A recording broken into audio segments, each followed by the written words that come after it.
Hi, I'm Gary Null. This will be an opportunity for everyone watching, both in our anti-aging support groups here, and that's what we're doing. We're helping people go on a journey that I hope will be one that will allow them to understand how their body functions in health and disease and how to prevent conditions, especially conditions we assume are normal for the aging process, but in my research, my belief, and my clinical practices over decades, and as a research fellow in anti-aging medicine at the Institute of Applied Biology, I headed the department doing over 120 studies, plus 44 clinical studies.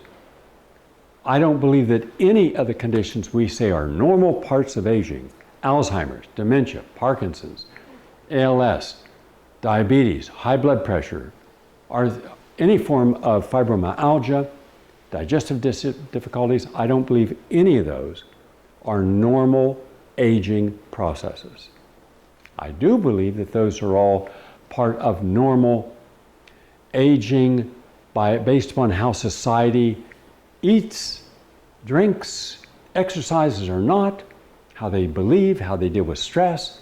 Those will then cause these conditions, and because the older you get, the more of these you've accumulated, or the worse they are, and the more debilitating they become to our body, then we say, so many people are sick, and so many people have memory loss, it must be normal to the aging process. I don't believe they are right, I believe they're wrong. And I believe because they're wrong, we're looking at the wrong way of approaching it.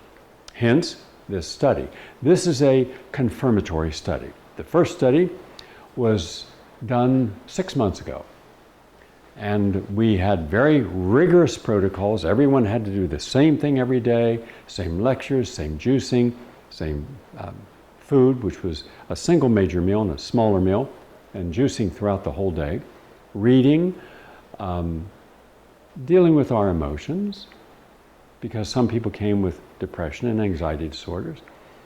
And the results were remarkable for those who followed the protocol. Not just showed up and took some supplements, anybody can do that, and that won't mean a whole lot. But for those who did everything, and some of those people are in this room, they had some absolutely life-changing experiences, and the biochemistry, the blood workups, all of the measurements we did at the beginning of the study, and those didn't come from me, those came from outstanding scientists in the field, MD, PhDs, who said, this is what we want you to do for the people. We want to see these biological markers, and we did that. As a result, we had before and after blood, we had before and after the Hamilton Depression Scale, exercises timed and counted, and wow. So they said, great, do it again. We're doing it again. And with the same number of people, same protocols. But more emphasis this time on quiet time, nature time, journaling, and conversations about what we can learn about life. What I'd like to share with you now, all of you, is how do we get the conditions we think are about aging, how do these happen? What is the progenitor? Why, if you have two people, both 55, one could be looking 35 and the other could look 75. How does that happen? And if we are older, let's say we're 60 and above, is there anything we can do to slow down this aging process or even reverse it? What can we do to help repair our DNA that has been damaged and change the outcome, live a longer and healthier life, add quality years onto our life? So I'm going to give you some overall points. I won't go into all the specifics, but we have put together a phenomenal amount of peer-reviewed literature to support every single thing that I'm saying. First, let's just say for an oversimplification that we could in part use a mathematical model to determine how long you're going to live. How's that possible? Well, we now have an average lifespan in the United States, as every country does. Like Spain has a long long lifespan. Japan has the longest, but there are smaller countries or places where people live, like in the Himalayas, some mountain areas in the Andes, on the island Crete. There are smaller groups around the world that are living longer lives than even the Japanese. But the Japanese have something unique. They're not only living longer lives, they're healthier. And there are places in this world where people live longer lives and they have none of the diseases that we think are normal. Well, if all the diseases were for normal for the aging process, then everybody universally would suffer the same disease, right? If everybody in America has high blood pressure and diabetes and overweight at the age of 70, then everyone in the world should be the same. But it's not that way. We think all just, keep your weight down. But there are people out in this world who never go to a gym, smoke, don't take a vitamin, and they're living longer lives. How's that happen? So these are the issues I'm going to address. But first, I'm going to give you a simple formula that hopefully will at least be a overgeneral guideline. These are guidelines only. When I became a junior scientist, when I was young and naive, according to the one of the people who wrote me a letter recently, who was at the Institute of Applied Biology when I joined there in 1970, she says, you were a young, naive, but innocent person who really wanted to learn. And you came into an environment where there were all these very orthodox scientists, and they were all overweight, they drank, they smoked, brilliant minds, terrible bodies, because they didn't believe that health could be changed. So they never changed anything. If they ate bacon, eggs, if they ate pork chops, if they ate, pieces, that was considered normal. If I suggest that what they were eating could cause their arthritis or macular degeneration, they would have said that's nonsense. In fact, they said that. In fact, two of the scientists who I'd never spoken with came up to me one day and said, you realize this is all nonsense? And I said, what? Well, that arthritis can be impacted by what you eat or drink, and that's just stupid. I never talked to you about this. Why are you? Well, because we heard that you were making such a statement on a radio program. I said, that is correct. I debated a top rheumatologist, and he said, and it was in their official publications, and their foundation said there is no connection between diet and arthritis, either in causation or in reversal. So it didn't matter what you ate, it wouldn't impact arthritis. It wouldn't prevent it, it wouldn't treat it. Today, there are thousands of studies in the peer-reviewed literature showing just the opposite. That what you eat will cause inflammation and will manifest in the joints. And yes, arthritis can be turned on or off by what you eat and drink. So that means that all of the smartest people in America who were rheumatologists and professors and all their literature and all their propaganda were wrong. They were wrong. Now, I get no pleasure in being right on any of these things, but at some point, shouldn't you take a look at a long career of being right about everything involving health, and they being wrong about everything on health? And they've got the people supporting, the media supporting the wrong position. They support the orthodox position. They never, ever, ever support anything that's alternative because, that's kind of like, that's kryptonite. It's not sanctioned. So you only report sanctioned information? Well, so I went around the world, or as many places I could go, and I want to figure out, why are you not developing the same heart disease and cancers and diabetes living in the jungles of South America? It's amazing when you see a 75-year-old man who has the body of a 20-year-old athlete climb up a coconut tree to get us some coconuts with no belt to hoist up, no cleats, and just climbed up the damn thing, threw down the coconuts, and climbed back down. And I said, how old is he? He said, 74. Whoa. How did that happen? We don't have anyone in America 74 could do that. They get about 3 steps up and they'd have a heart attack. They'd die on the tree. So I'm getting a real awakening. I saw things where people would drink juices and use herbs in their teas and their soups and salads. And I asked a woman, I said, what is that? Oh, with everything I make, every single dish, I put in healing herbs. Why? Because this way you help prevent the diseases.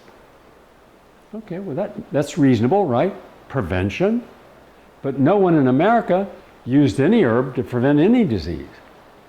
They intentionally, as a whole culture, used herbs.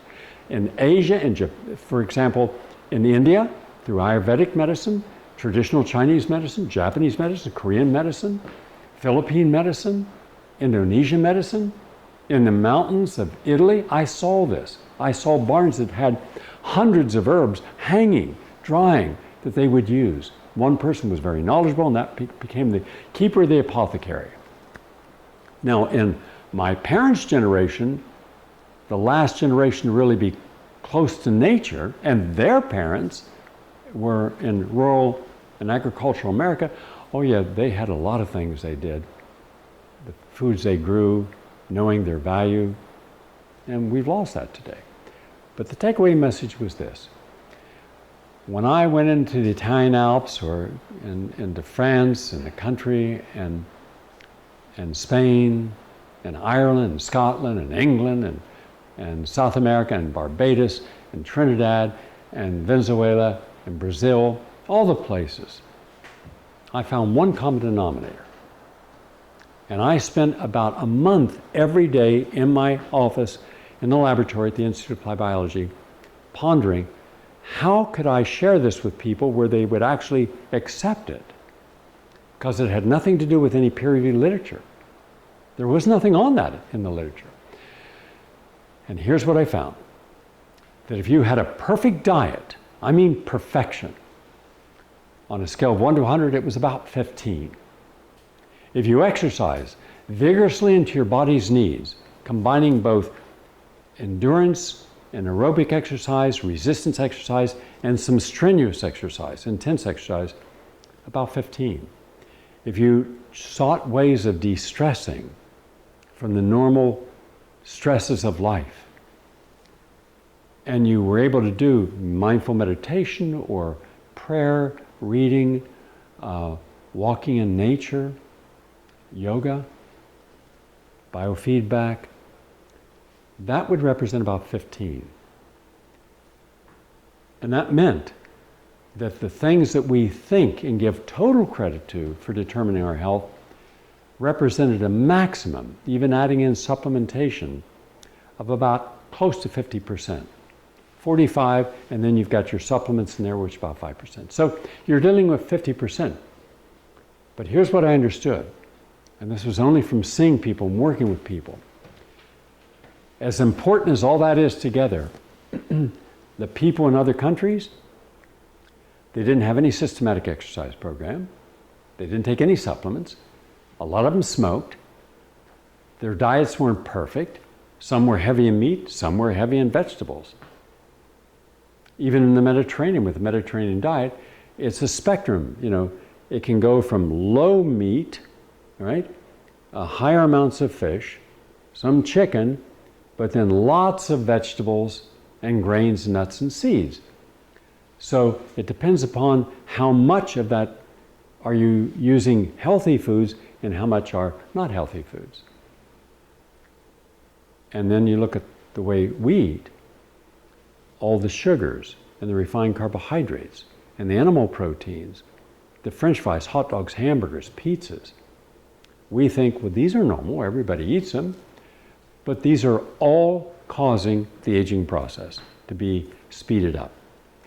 When you cook something at a high temperature so it turns brown, French fry, pizza crust, bagel, potato chip, there's a chemical that is released called acrylamides. And those acrylamides are very pro-inflammatory.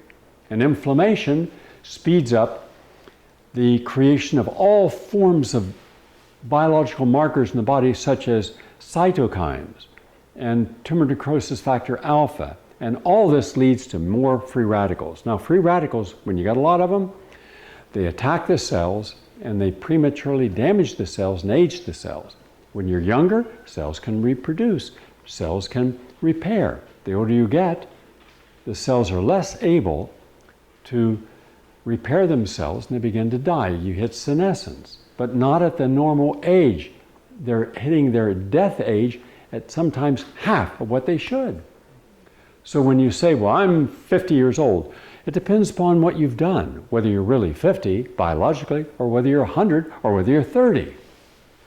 So it's wrong to say you're one age. No one on the planet is one age, because each of our biochemistry is different. So what I was finding around the world is some of them didn't even have the best diet in the world. I wouldn't recommend some of their diets in some of these places. But they all had something that we did not have in the newer generations. The older generations did, we didn't. The concept of the central meaning of a person's life. What was the purpose of your life? What was its meaning? And in that question, what is the meaning and purpose by yourself, or does it include your family and friends, the job or career you're at, the place where you live, and the quality of that environment? What you do with your time and hobbies. How do you approach time? How do you approach the aging process, the death process? Do you have transitions? Do you have people to help you in those transitions? Do you have elders that are respected for their wisdom gained throughout a lifetime? That when there's a problem, or there's a crisis, or there's a question, there's someone there to help them. Yeah, everywhere I went. I remember being in Jamaica, and it was a Sunday, and I was told, if you really want to know why people live a longer life in Jamaica, even though many times there's deprivations of things, they don't have a lot, poor, go into these towns. So between Ocho Rios and Negril, I would spend time on Sundays. And the first thing you see is a family coming out, dressed up, and going to church. And so I would talk with people. And the people of Jamaica, like so many of the people of the islands, they're wonderful human beings. There's no pretense, there's no ego. And I would talk with all ages, and especially the mothers, because the mothers control the family. They're the providers of the insight, the education, and the knowledge needed. And they take great pride in that. And no one really is alone. Everybody is friends with someone else. It's a real community where if you know someone's got a problem, you help them. As one woman said, we don't have to be asked. We know each other. So you're having your own life, yes, but you're also living in a group. So there's a group dynamic. So they come together and share. And then one of the people said, spend a day with me and I'll show you Jamaica that is not on any of the tourist maps. Okay. He took me through the Blue Mountains, interesting, and then he took me into the plain area. That's between the two sides of Jamaica and the side. That's their agriculture area. And I found it interesting because I was at the top of the hill looking for miles, and all you see is like little boxes, and those boxes represented farms. Not big farms, small farms. But what it was is that whatever you grew, it was generally at a very reasonable price. It was fresh, and wherever possible, it was organic, because they didn't want to spray, because they knew the harm of sprays. And so they shared. So you'd go to a market, and you'd have an enormous abundance of inexpensive food to eat. So as the woman said, we may be poor, but we're not hungry.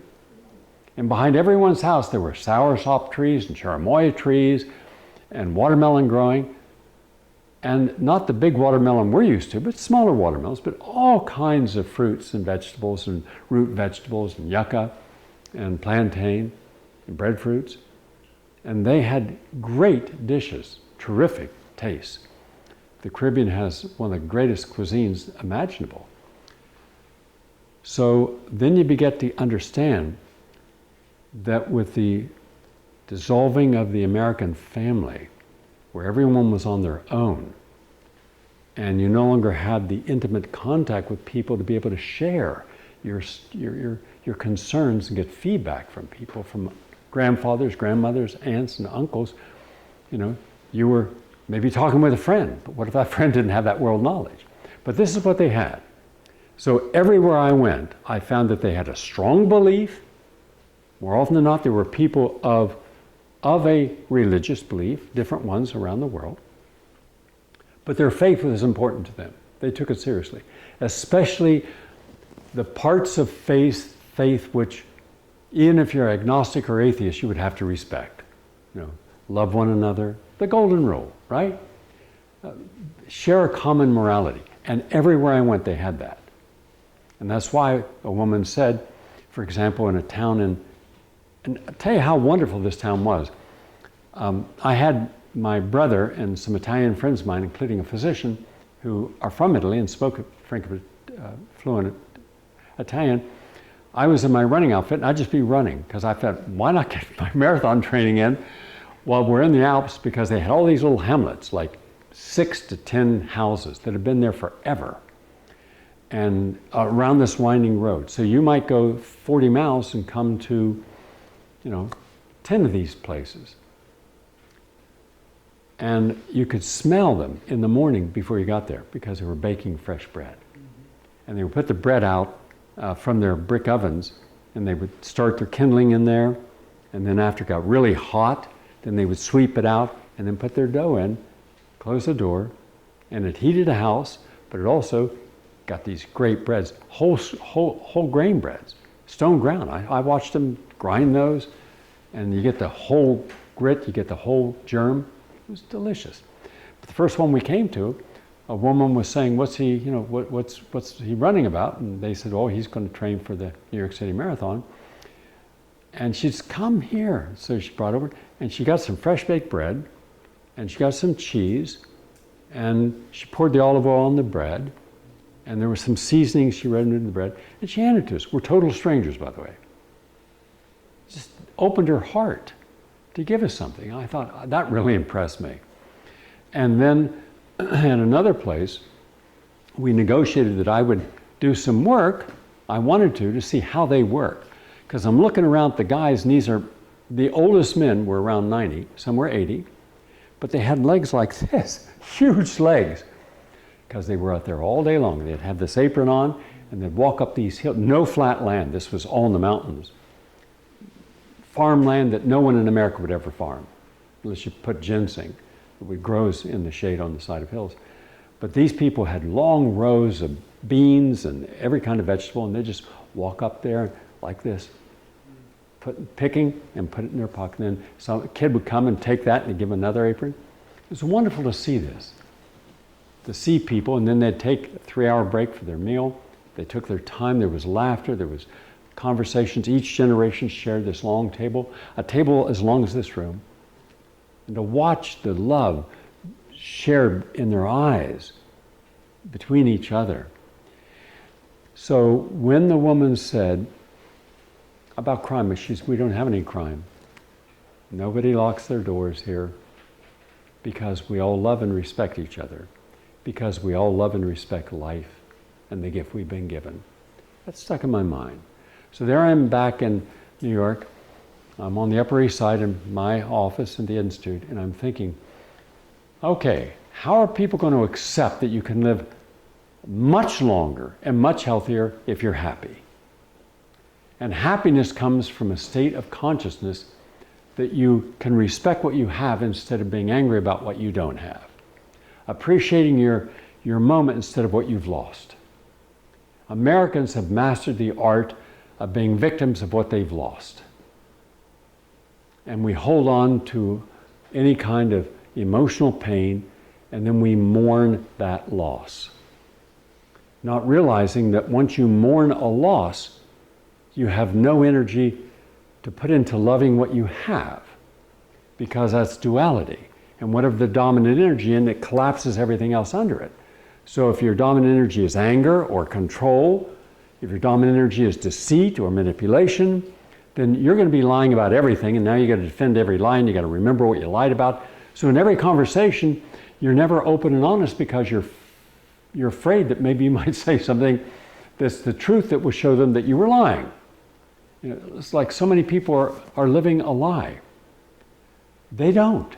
Whatever they feel, they talk about it. But I found joy and happiness no matter what a person's class standing And they were fully aware of class. They were aware of the people who lived different lives because they could afford different things. But it didn't deprive them of being happy with what they had. That impressed me. So here's a very important lesson. I do not believe you can be healthy if you're not happy. You can be fit, but that's not health. That's only one piece.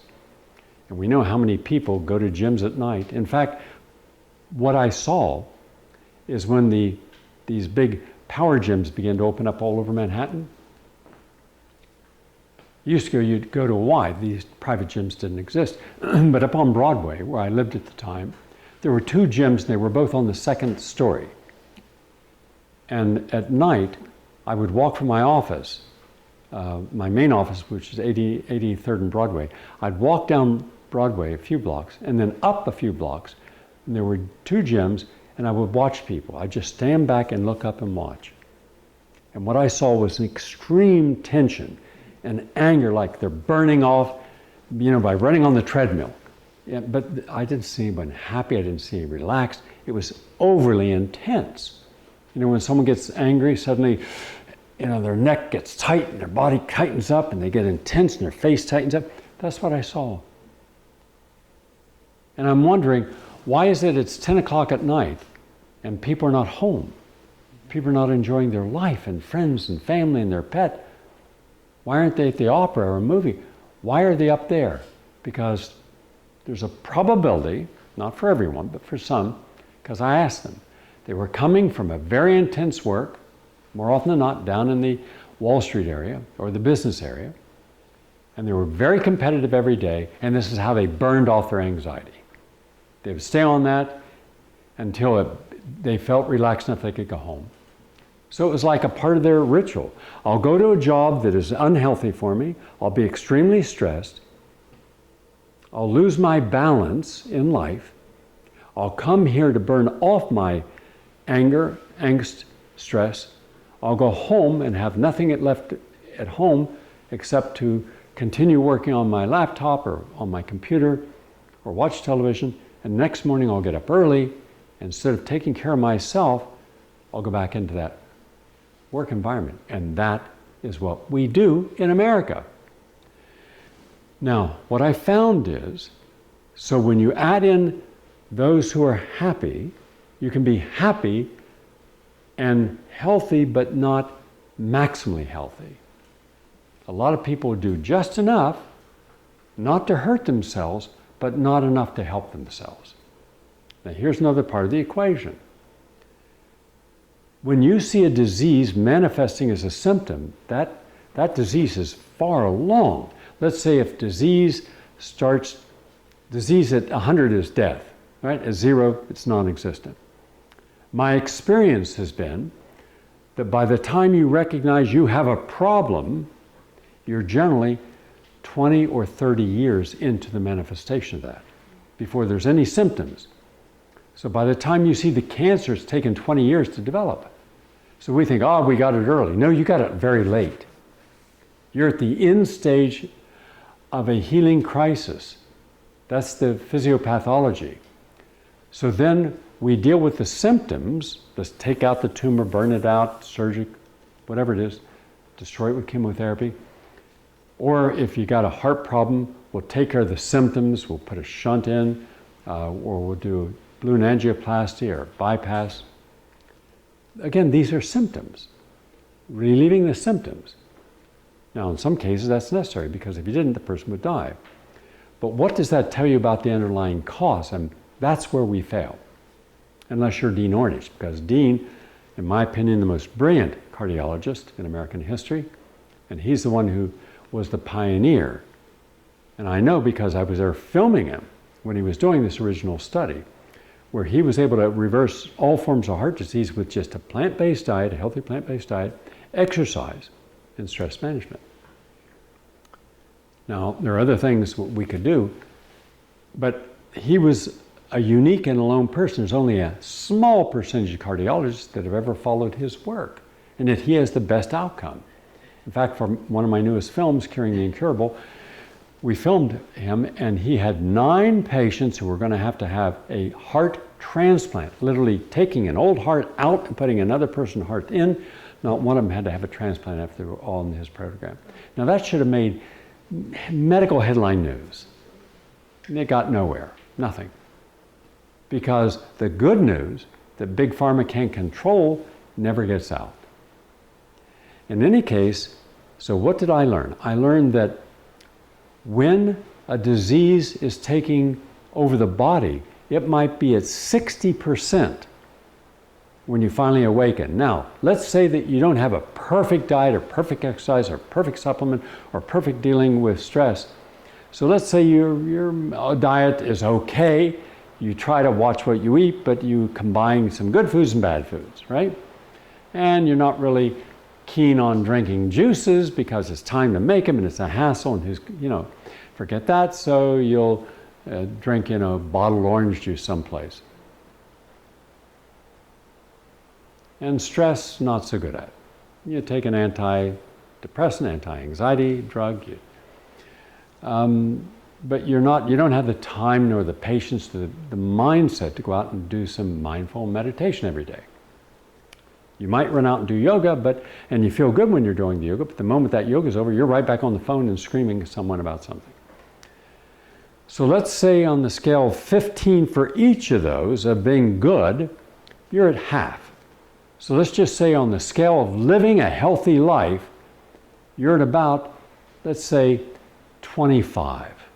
All right? Okay. But disease is at 50 or 55. Now, if you stay where you're at, disease always wins.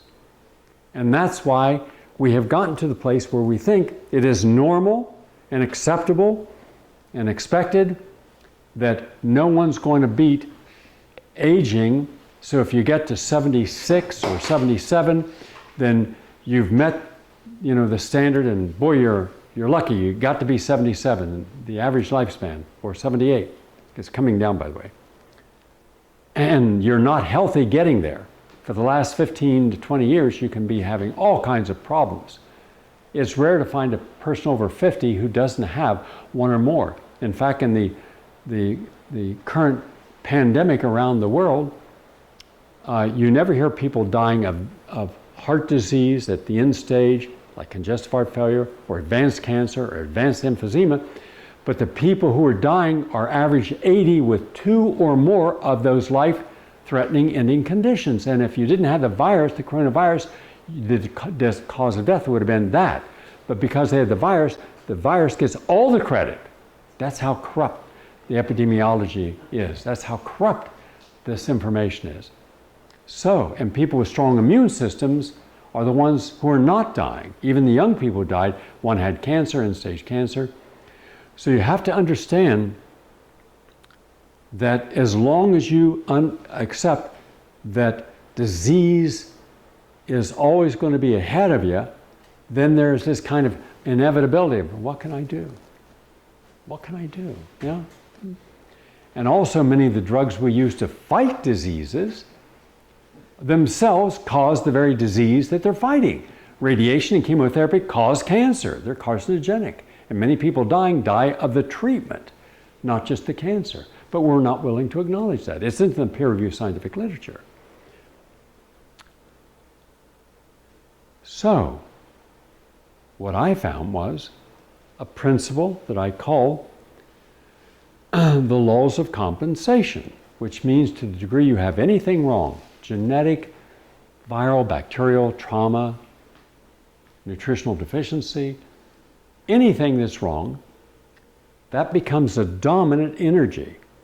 And almost always people think about the dominant energy. When you're starting to get creepy skin, that's all you think about. Every time you look in the mirror, you see something that wasn't there 10 years ago. And you think, oh my God, where'd that come? In the middle of the night, damn thing came up in gray hair. There it goes. So we look at the things that happen to us, not realizing that was all over a period of years. It didn't just happen. It is the cause and effect. So, the nature doesn't like a half-truth. So if you have evil, you have to have good. If you have love, you have hate. If you have joy, you have sadness. We live a life on a spectrum of duality. So if a disease can dominate and dominate the death process, why can't ultimate health dominate the health process? It's a basic, and nobody can challenge that with science, because we have the science, hundreds of thousands of peer-reviewed literature, and I have them. I publish in peer-reviewed literature. I've done over 44 clinical studies. I've been invited to groups of scientists around the world to share this insight. So the idea is this, and you got to listen carefully to this. To the degree that you have an imbalance, first you have to understand, what am I doing that's contributing to the imbalance? Well, let's say if you're a diet, then you've got to go on a really quality diet, a high quality plant-based diet, with all the mixture of nuts and seeds and grains and beans and leafy vegetables and tubers and garlic and onions, all the superstars like pomegranate and wild blueberries and tart cherries, Montmorency cherries, and the walnuts and almonds, pistachios and cashews, the olive oil and the grapeseed oil, and cooking with the high heat resistant oils like coconut and macadamia and mustard seed. You've got to have the juices, which are vitalist juices, rich in enzymes and phytonutrients, and the onions and apples with the quercetin, the bioflavonoids that give us better skin, better collagen strength, the branched chain amino acids which help build a good strong muscle. So once you're doing a good diet, suddenly you go from maybe 5 or 6 up to 15, and then you're taking the right supplements. Then you're up to around 20 or more, and you're exercising, maybe for the first time in years. And now you have a low body fat, especially the belly. The belly's a killer. So now you don't have that belly. You have tight abs. You can feel the abs. And you're laying in bed thinking, man, that feels good. Yeah, I can feel my belly, right? Instead of this, ooh, I'm pregnant. Ooh. So now our muscles are starting to be strong, and we have more endurance and strength and stamina. Now, up to this point, you're at 45 to 50, but the disease, and you're getting better, you're slowing the disease process. It's not all or nothing. You're slowing down that disease process because you're not feeding it. You've stopped all the pro-inflammatory foods, the hot dogs, the hamburgers, the meat.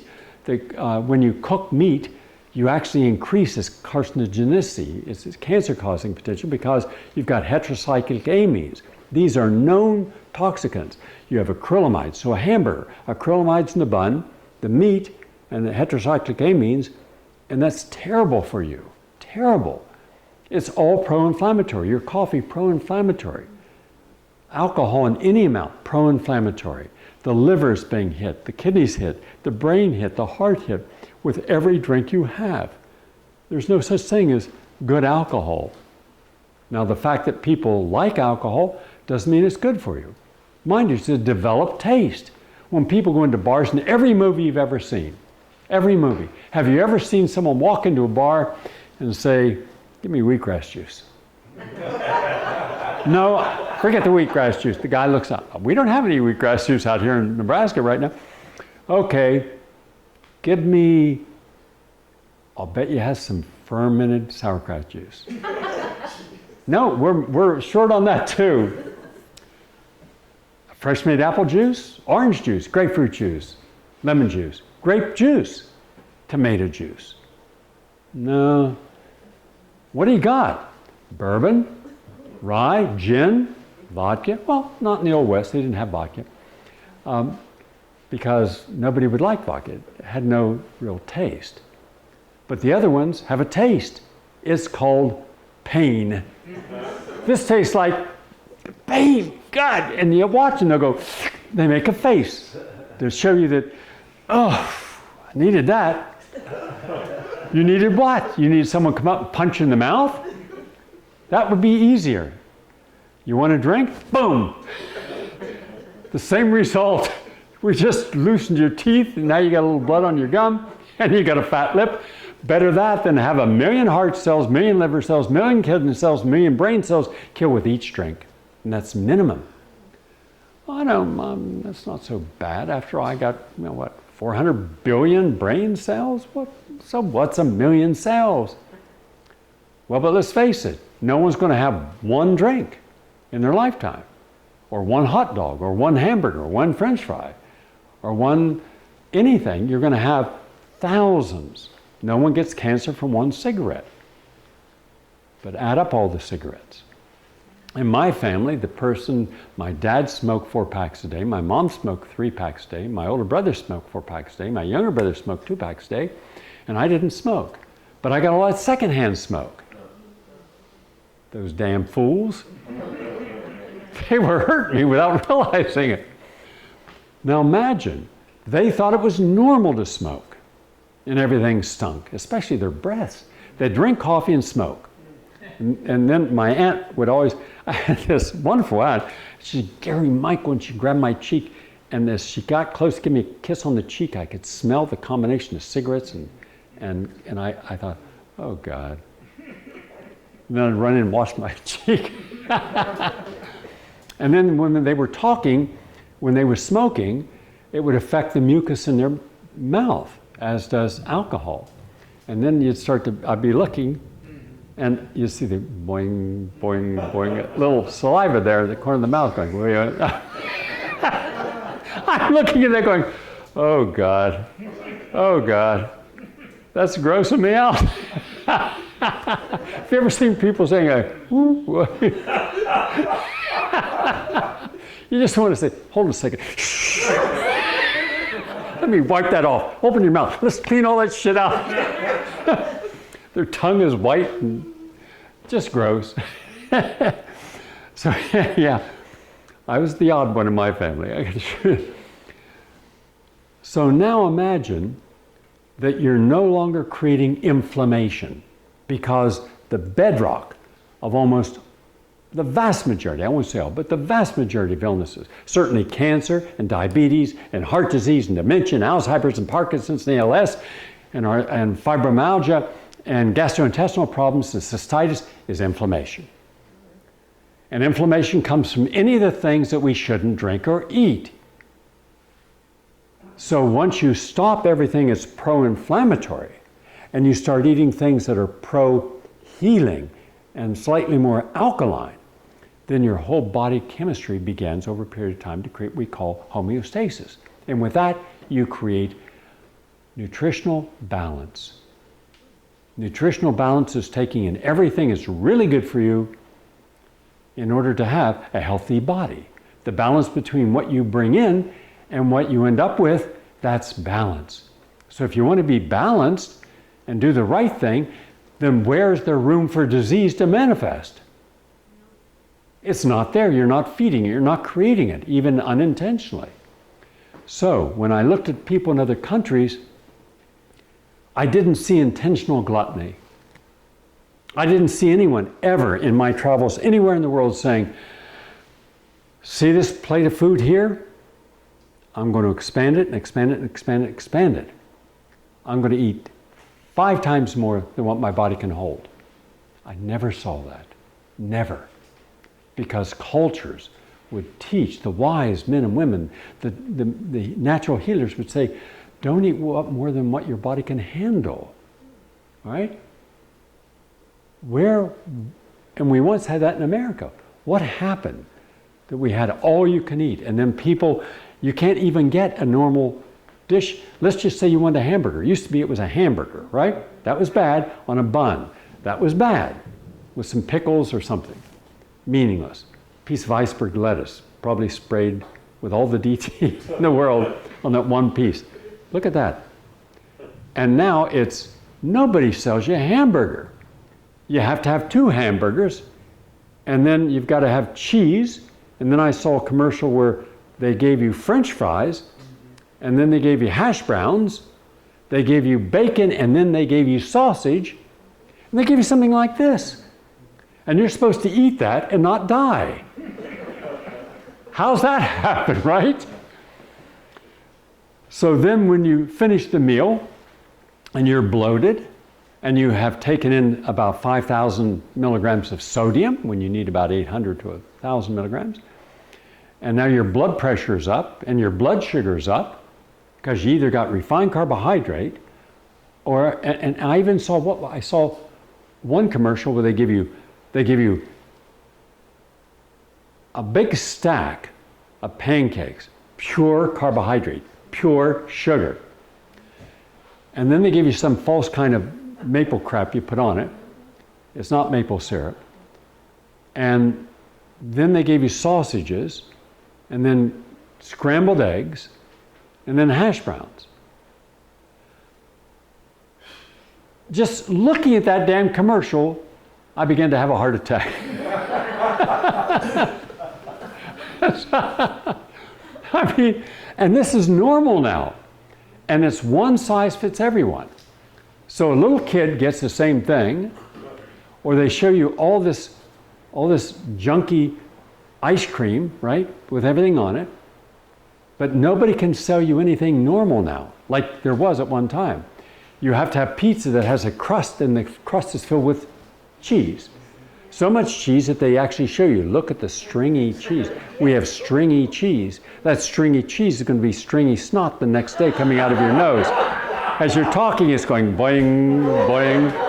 I had pizza last night. I would never have guessed. You don't mind if I just stuff that back up your nose? We actually should, at every place that sells pizza, sell 2 nose plugs. Stick it in.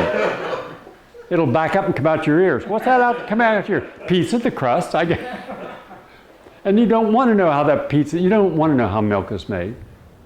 I've milked cows, and I'll tell you, if they ever get mastitis, which is an infection of the udder, and they almost always do, you're not drinking milk from one cow. You're drinking milk from like 1,000 cows. It's pulled into a general position, and then they pasteurize it, and then they homogenize it. Well, what about all those cows that had infections? In the infective material that comes out in the milk is pus. That means every glass of milk you eat, every piece of cheese you're eating, you could be drinking pus. Now just imagine that. You would never want pus, right?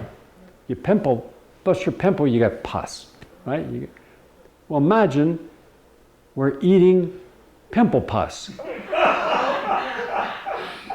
So imagine in the commercial they say, we give you extra pimple pus in this pizza crust. I never get asked to do a commercial. I wonder why. Right? We never show you the real truth about anything, right? If we did, you wouldn't buy most of the food. But we become gluttons, and we're morbidly obese, and we seem to have no sense of personal discipline to say, do I really need this? And this is where disease manifests, including the conditions that become the pathology of aging. So if you turn off inflammation and you turn on the healing foods, and the scientific literature shows you what can help us heal, what can help our brain, what can help our heart. Nitric oxide, one of the best things in the world to increase the flow of blood to the brain, out of the heart, healing the epithelium, the lining of the arteries, and that's with pomegranate and beet. And the number one, rhubarb. Yeah. When was the last time you had rhubarb? What's rhubarb? How do you spell rhubarb? Where do you buy it? I've never seen a rhubarb sandwich. I have seen Kentucky Fried Chicken between 2 sugar glazed donuts. That's the thing to slow down your aging process.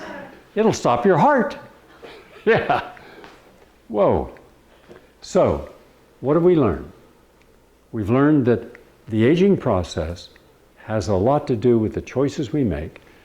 And if they're anti-inflammatory, we don't have then 10,000 gene alterations per gene per day. Instead, we might have 5,000. And therefore, we're increasing the length span of all of our vital organs and tissue. Then if we take the right nutrients, we can actually increase the mitochondria, and we can decrease senescence or cell dying. Exercising, allowing the telomeres to lengthen, and the end caps of the chromosomes are telomeres. And then we don't want them unraveling and shortening because it speeds up the death of the cell. But exercise helps to lengthen that. Moderate fasting, so we're not always eating, helps us. Eating an earlier dinner and not having anything till breakfast. That's intermittent fasting. Fasting on the weekends with juices and smoothies to get our protein, but not solid food. That extends our lifespan. So you see, by watching what we eat and then taking in the foods that are maximally potent and with a minimal caloric intake, and watching our calories, so we restrict our calories to what our body needs. So we restrict our calories, check, anti-aging. We take in more fresh-made juices from organic fruits and vegetables, check. We take in the superstars that help our heart and circulation, like rhubarb and spinach and oranges. And by the way, vitamin C helps the body create more nitric oxide. And so we're increasing the health of our circulation, check. And we're not taking anything pro-inflammatory, check, big time. So we're not only now no longer supporting the pathogenesis of aging, we're de-aging and slowing down the whole process. Now we're all aging, but we're not aging at the same speed. And that makes an enormous difference. So then we start looking at mindful meditation, looking at, are we living in the right place?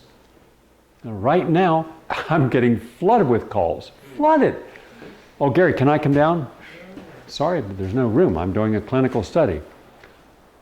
Why do you want to come down? Why do I want to come down? Well, because I'm in my small apartment. I can't go outside. I'm afraid to go anywhere. And my partner, this is just true story. This just happened today. My partner came in, and now he's sick. Why is he sick? Well, because he didn't pay attention to wash all the material. If you buy a can of beans, wash the can. Anything that has a box, a can, is infected. Could be, because people are handling it and breathing on it. Wash it. And I told him, wash everything. Wash everything. You know, and your hands, and wear gloves when you go out, and a mask. And he didn't do it. And as a result of not being attentive, and so now 14 days, first being sick, but the trouble is this other guy just got over 14 days of sickness. He was going back to work tomorrow. Now he's got to stay another 14 days. Mind you, this virus doesn't impart immunity, so you can never get it again. People are being reinfected, especially in families, especially when one person in the family goes out and brings the virus back. In any case, and I gave him a whole protocol, what to do, you know, and I told him things he could take. But now, for the first time, he's paying attention to juices. We should all be drinking fresh juice. Orange juice is great for us. Grapefruit juice, orange, grapefruit together is great. Lime, lemon, orange, and grapefruit together, phenomenal. Green apple and lemon, terrific. But as Americans, we're not drinking the right things. We're not eating the right things. We're not handling stress right. Our stress is compounded when we are passive and watching as a spectator reality shows that are brutal and vile and show the worst of human nature, and that creates stress in us. When you're watching something stressful, you become stressed. And that's why when we're watching something violent, our blood pressure goes up. Why can't we watch fun things? If you're at home now, watch the Marx Brothers, watch Cary Grant films, watch W.C. Fields, watch something that allows you to laugh and keep light and satisfied. You can also go up on YouTube and find how to do yoga at home, how to exercise at home, how to de-stress at home, motivational tapes. But those are not, you know, the watching every episode of Breaking Bad or whatever it is, which can cause stress. So de-stress, detoxify, cleanse the body. Juices cleanse, chlorophyll cleanse, greens cleanse. Celery, lemon, cucumber, grape cleanse. Have that twice a day. Start your day with some lemon water. That's terrific for helping rebalance the acid-alkaline balance in the body. Now, if we've done everything I just said, we're up at 50 to 55. We're almost where that is. Now the big part. Now the big factor that is not mentioned, discussed at all in America in our healing process, and that is What is the meaning and purpose of your life? What is the power of friendship, healthy relationships, having an understanding of being able to accept life and all of its challenge and realize that we cannot live in a bubble where every single person is going to be faced with crisis and loss.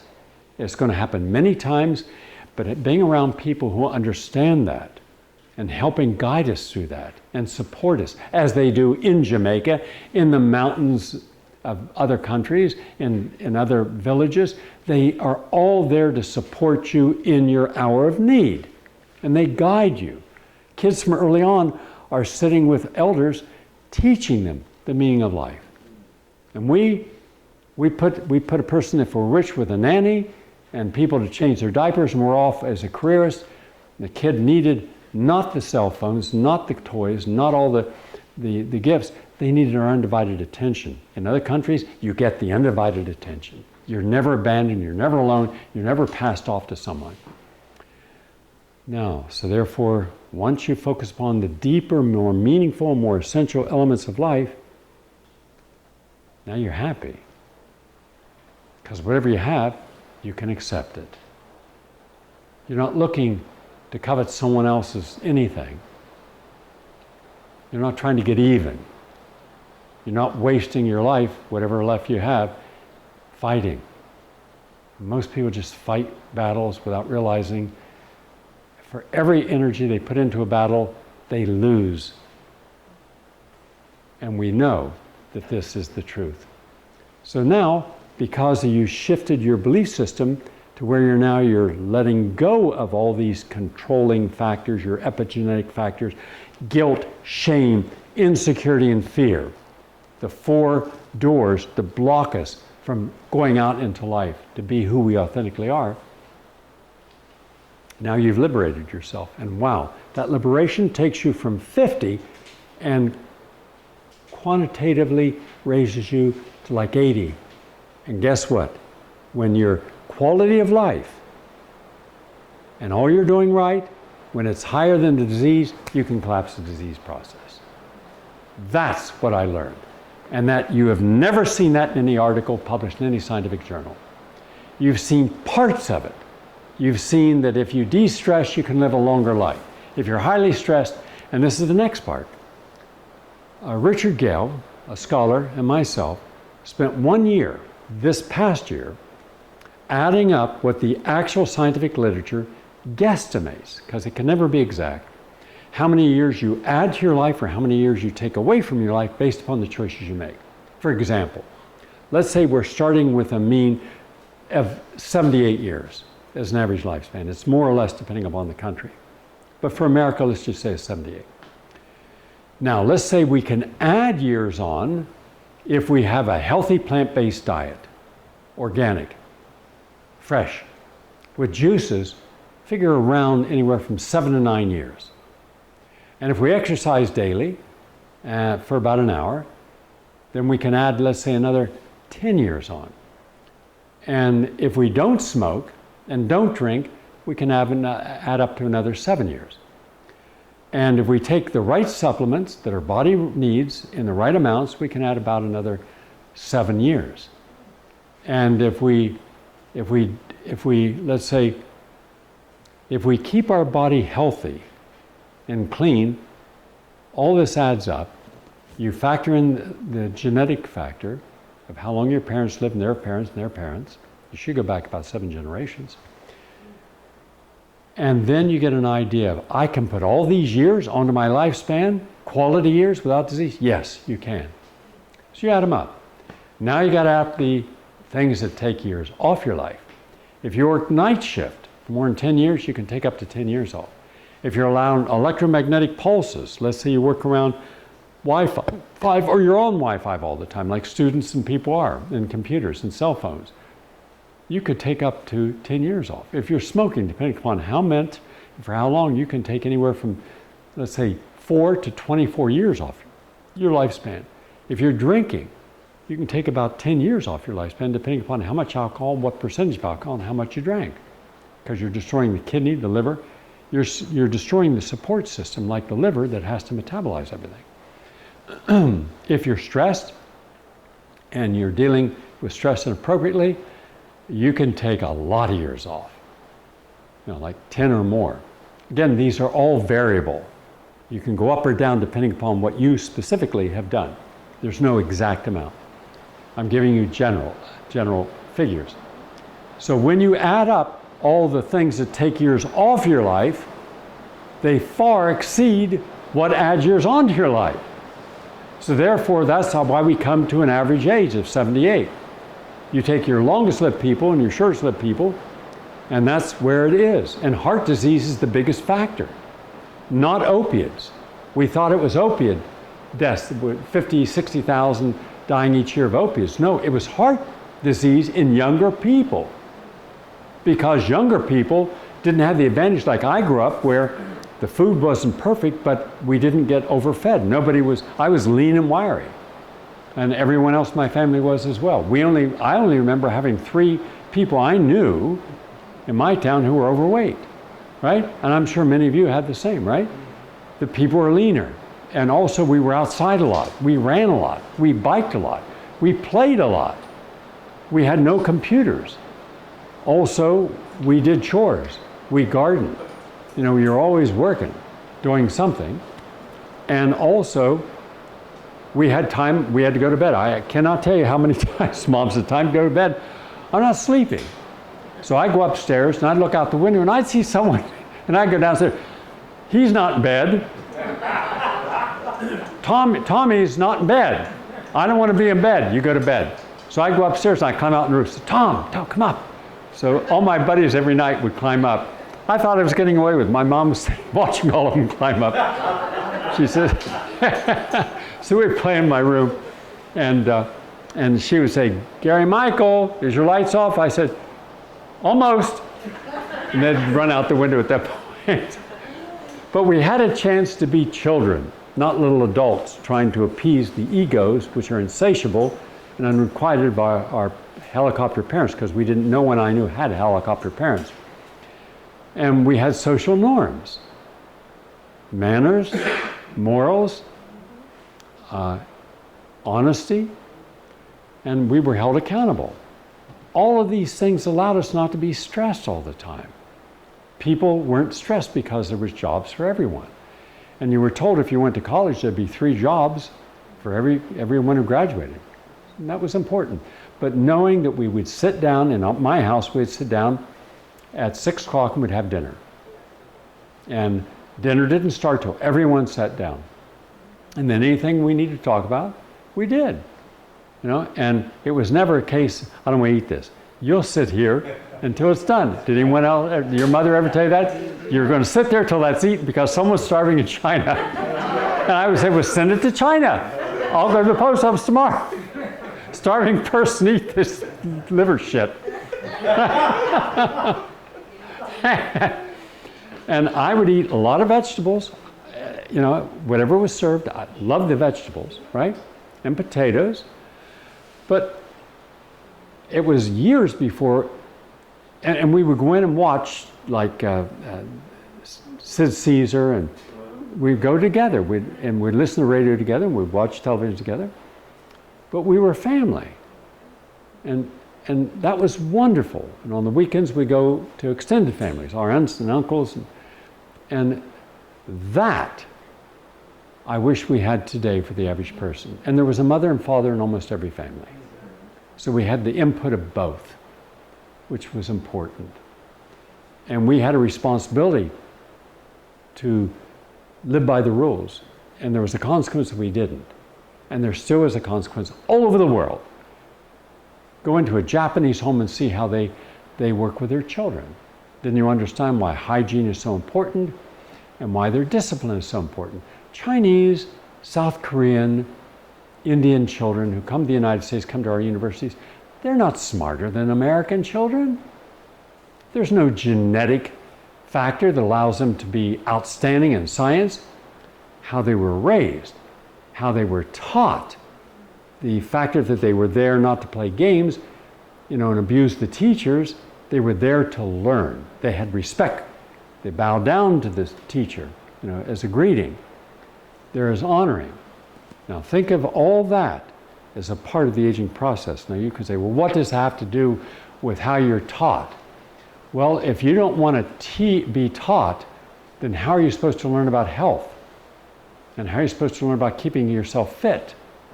And how are you supposed to know about which foods will cause disease and which one will prevent them? See? In other cultures, they don't have the same type of diseases we have. Now, there's no society that's perfect, but when you see who's living the longest life, they're doing things we're not doing. And they're doing it right, and they have for centuries, for millennia. So, for all of you who are at home doing this, and we've sent you all your videos so you can exercise, meditate, de-stress, you have everything you're supposed to be doing, and I'll be sending you these videos on a regular basis. Now you get the big, larger picture.